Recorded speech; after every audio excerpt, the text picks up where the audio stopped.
पहूर शेंदुर्णी रोडवर विकासाच्या नावाखाली बेसुमार वृक्षतोड. सध्या पहूर शेंदुर्णी रोडवर रस्त्याचे काम सुरू असून रस्ता रुंदीकरणासाठी मोठमोठे डेरेदार वृक्ष तोडल्या जात आहे.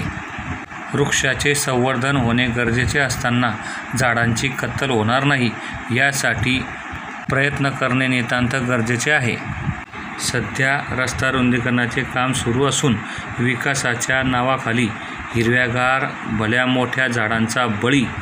विकास कामात अडथळा येऊ नये म्हणून वृक्षतोड सर्रास सुरू होताना दिसून येत आहे.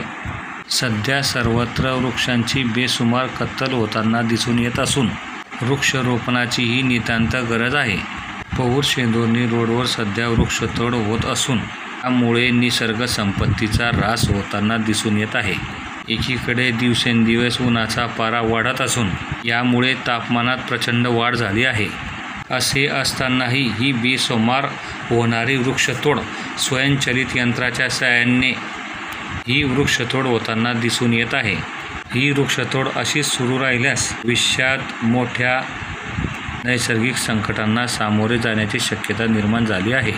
दरम्यान RL न्यूजचे संपादक श्री रवींद्र लाठे यांनी अर्शद मुलानी वनपरिक्षेत्र अधिकारी 5वा विभाग यांच्याशी दूरध्वनीवरून संपर्क साधला असता रस्ता रुंदीकरणासाठी रोडच्या सेंटरपासून दोन्ही साईडला 8 मीटरच्या आत वृक्षतोड करण्याची परवानगी दिली आहे.